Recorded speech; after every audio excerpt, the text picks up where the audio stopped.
کلیم اللہ علیہ السلام پر جب تورات اتری تو انہوں نے تورات میں اس امت کا ذکر پایا، امت مصطفیٰ صلی اللہ علیہ وسلم کا تورات میں ذکر پایا۔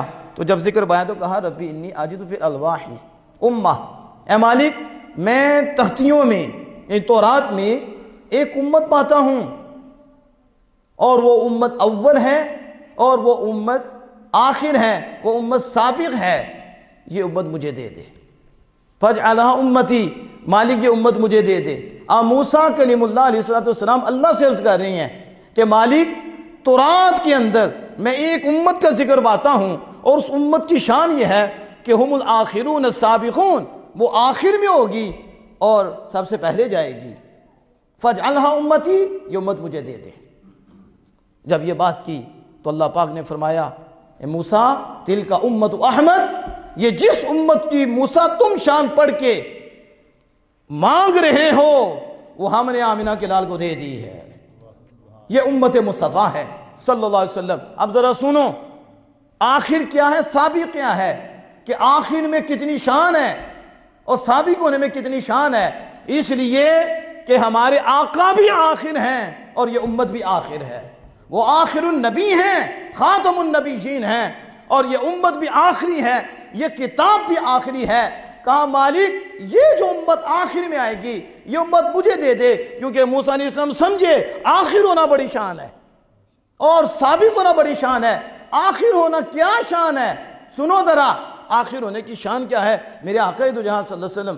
یہ دیکھو اتفاق کی بات ہے کہ ماہ رجب ہے اور رجب میں ہی معراج شریف ہے، اور آمینہ کے لال کو رسول اللہ صلی اللہ علیہ وسلم کو اللہ عز و جل نے بلا کسی حجاب کے اپنے دیدار سے مشرف فرمایا۔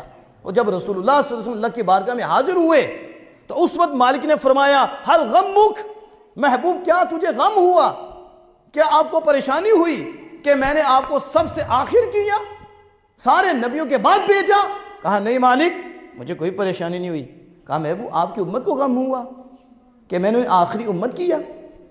اب دیکھو سوال ہے رسول اکرم صلی اللہ علیہ وسلم سے، اور خالق کائنات جانتا ہے کہ میرے محبوب کو غم نہیں ہوا، کیونکہ اللہ سے کچھ شبہ ہی نہیں۔ اللہ تو انہ علیم بذات الصدور ہے، وہ دلوں کے بھید بھی جانتا ہے، ہر پوشیدہ سے پوشیدہ شے کو دیکھتا ہے، مالک جانتا ہے۔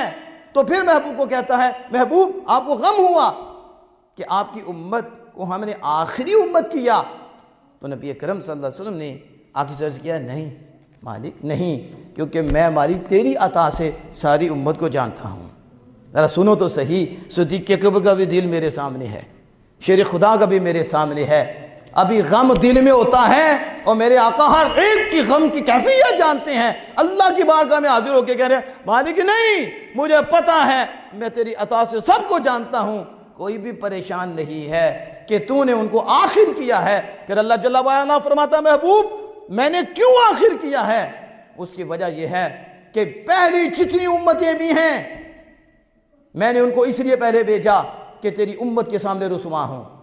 محبوب آپ کی امت کے سامنے پریشان ہو، رسوا ہو، ذلیل ہو، لیکن تیری امت کو آخر میں بھیجا تاکہ تیری امت کسی کے سامنے رسوا نہ ہو، کسی کے سامنے رسوا نہ ہو۔ کاش یہ جملہ آپ کے ذہن میں آ جائے، یہ میری اور آپ کی وجہ سے نہیں، رسول اللہ کی وجہ سے ہے کہ پہلی امتوں کے حشر تو یہ امت دیکھے گی، لیکن اس امت کا حشر کوئی اور امت نہیں دیکھے گی۔ وجہ کیا ہے؟ میرے یار ناراض ہوں گے، میرے یار کو تکلیف ہو رہے گی، میرے محبوب کو تکلیف ہوگی، اس لیے فرمایا محبوب ہم نے سب کو پہلے بھیجا تاکہ یہ امت سب کا حشر دیکھے، اس کا کوئی نہ دیکھے، اور جب محشر کا دن ہوگا اللہ جل وعلا ان کو الگ نہیں کرے گا، الگ کر کے محشر کے سامنے رسوا نہیں کرے گا، بلکہ خالق کائنات جل وعلا اس امت مصطفیٰ کو الگ کرے گا اور ان کو اکٹھا کر کے کہے گا اے امت مصطفیٰ میں نے اپنے حق تو انہوں معاف کر چھڑے، تسی بھی ایک دن معاف کرو تو چلے جاؤ۔ لیکن بعد ایسے ہوں گے اتھے بھی معاف نہیں کریں گے، اتھے بھی معاف نہیں کریں گے، پھر اللہ پاک انہاں واسے بھی ہلاک کرے گا اور ایک محل منگوائے گا، وہ کہے گا اس کی قیمت کون دے گا؟ کہا تو دے سکنا ہے کہ بھائی نو معاف کر تو محل لے تو دونوں چلے جاؤ۔ اس طرح بھی ہوگا، لیکن کس وجہ سے؟ رسول اللہ صلی اللہ علیہ وسلم کی وجہ سے اس امت کو یہ اعزاز ملے گا۔ السابقون کہا وہ آخر میں ہوں گے، اور سب سے پہلے جنت میں جائیں گے۔ میرے آقا تو جہاں صلی اللہ علیہ وسلم فرماتے ہیں کہ نبیوں میں سب سے پہلے جنت میں جاؤں گا، جب تک میں جنت میں نہیں جاؤں گا کوئی نبی جنت میں نہیں جا سکتا، اور نبیوں پہ جنت میں جانا حرام ہے اس وقت تک جب تک کہ میں جنت میں داخل نہ ہو سکوں، اور اس وقت تک